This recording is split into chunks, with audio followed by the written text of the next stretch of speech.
Jadi sebenarnya aku HNP ini sudah dari 2022. Trigger yang memperparah mungkin karena aku pindahan rumah jadi ikut ngangkat-ngangkat barang. Nah sebenarnya kan kalau HNP itu apalagi di cervical aku udah nggak boleh bawa barang yang berat-berat. Itu kalau memang lagi sakitnya datang, aduh aku bisa ngumpet di kamar mandi itu sakitnya minta ampun. Nahan sakitnya ya karena kebetulan sakitnya aku di tangan sini jadi kayak pengen aku tusuk-tusuk gitu loh.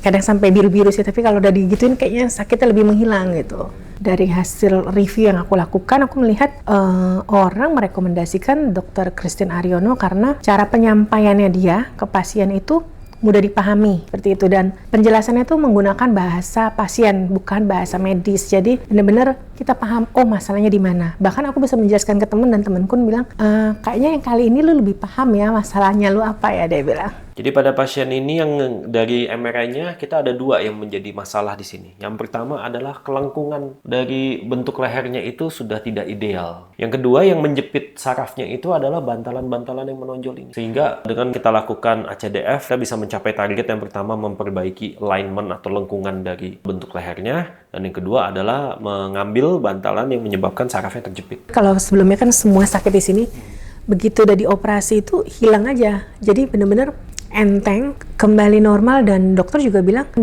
bulan recovery full, terus setelah itu ya bebas seperti aktivitas seperti biasa. Iya memang harus ada kebulatan hati sama ya percaya sama tim dokternya sih.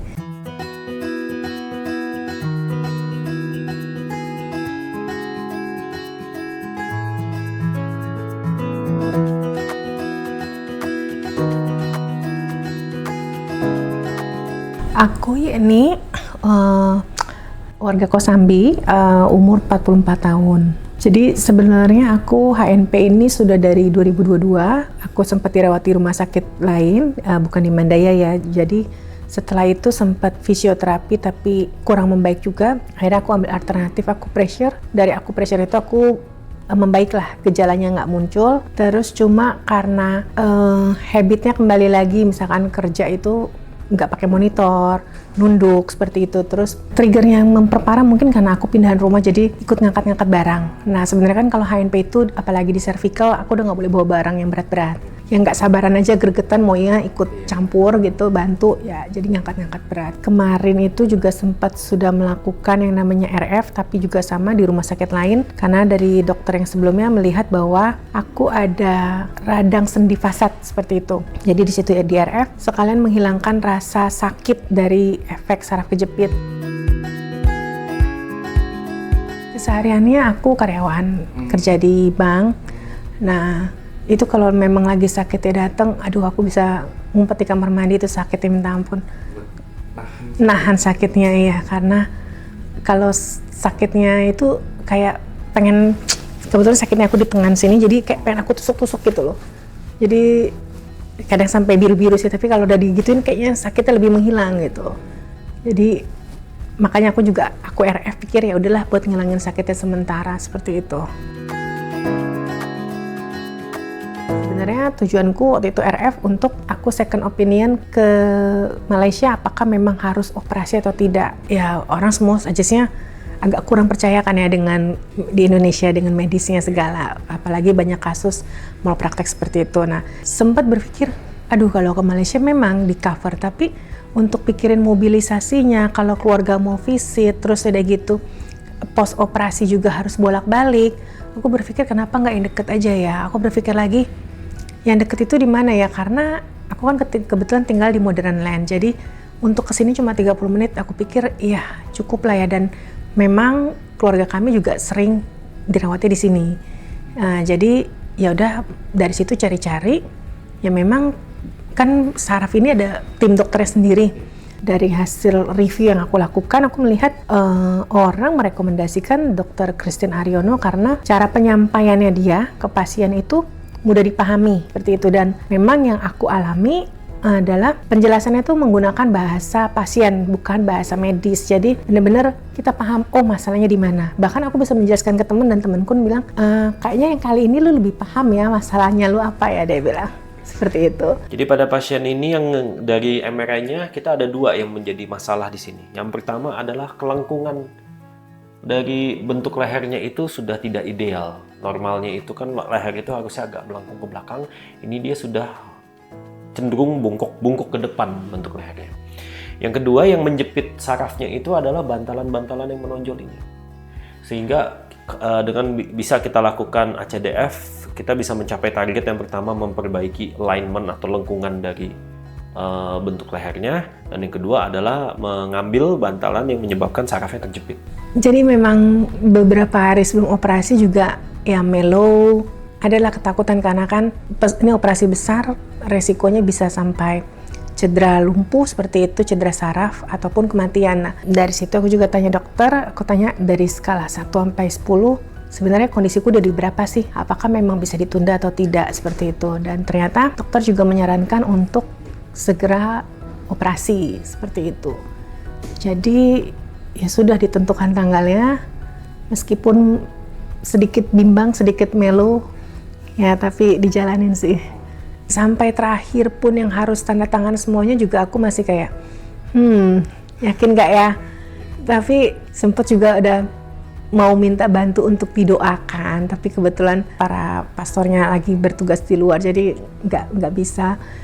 Ya adalah melo-melo di akhir, kayak aku berusaha untuk menuhin keinginan keluarga yang misalkan kayak anakku minta kue ini, aku coba bikinin karena aku nggak tahu apakah ini kue terakhir atau enggak, tapi aku udah sampai takut seperti itu. Aku minta maaf juga ke orang-orang yang aku kenal karena memang ya nggak tahu ya hasil operasi itu akan seperti apa. Cuma puji Tuhan operasinya sih berjalan lancar.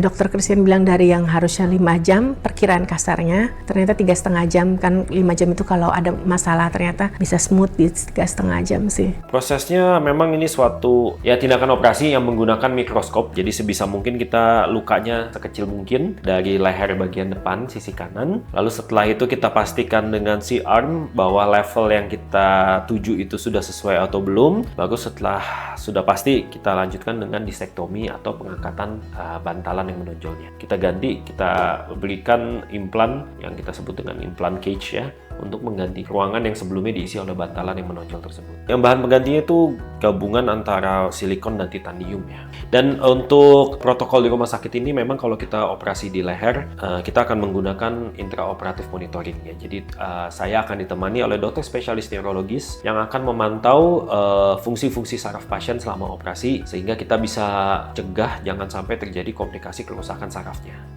Ini hari kedua aku operasi hari Selasa kemarin. Tidak ada rasa sakit, jadi benar kalau sebelumnya kan semua sakit di sini, begitu udah dioperasi itu hilang aja. Jadi benar-benar tidak ada rasa sakit yang biasa aku rasain itu, benar-benar hilang, gak muncul sama sekali. Terus enteng, karena kemarin sempat kayak ke ototnya juga jadi gak enak, agak keras gitu. Hilang, terus tidak ada rasa sakit. Setiap kali ditanya dokter, ditanya suster, ada nyeri gak dari operasinya? Aku bilang nggak ada, meskipun obat nyeri yang dikasih itu, jadi ada 3 jenis, katanya baru 2 jenis yang dikasih, kalau nyeri hebat baru aku akan dikasih yang satunya lagi. Nah itu belum pernah dikasih jadinya. Jadi tidak ada rasa nyeri sama sekali sih yang aku rasakan sih saat ini ya. Kembali normal, dan dokter juga bilang kolar itu kan, kolar neck itu disuruh pakai, tapi dia bilang sebenarnya tidak diharuskan sih, balik ke masing-masing aja nyamannya gimana. Ya karena aku masih khawatir ya kadang aku pakai seperti itu, tapi sih untuk mobilisasi harian sih sudah nggak apa-apa sih. Iya. Dia cuma bilang 2 bulan recovery full, terus setelah itu ya bebas seperti aktivitas seperti biasa. Cuma memang ya dijaganya ya di semingguan inilah gitu, seperti itu. Tapi kalaupun mau balik aktivitas nggak apa, asal dibatasin aja sih.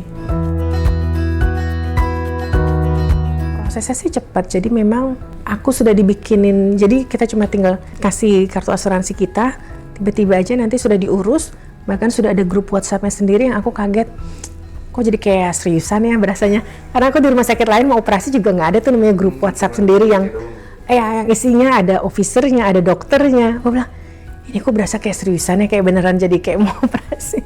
Aku sudah meng-compare dengan yang lain, mungkin karena rumah sakitnya di daerah Jakarta. Dari price wise-nya ya, much better di sini, dalam arti kata apa yang kita bayar memang apa yang kita dapat. Karena aku meng-compare dengan yang sebelumnya, price-nya mirip-mirip, tapi aku merasa segala fasilitas dan standarnya masih di bawah sini. Menurutku ya, dari segi ruangan, seperti itu. dari segi tampilan makanan, ya masih lebih better di sini, jauh lebih baik. Sebelumnya kan aku juga tidak di sini, ini kan memang masih rumah sakit baru ya, bertahap aku pindah sini dan karena anak-anak sering dirawat sini juga, aku merasa ya nyaman juga, bersih juga, seperti itu, fasilitasnya oke. Iya memang harus ada kebulatan hati sama ya percaya sama tim dokternya sih, bahwa ya mereka pasti akan do their best lah, seperti itu. Saat udah pastiin kita mau sesuatu ya cuma bisa berserah, berdoa, sama percaya sama tim dokternya sih. Udah itu aja sih.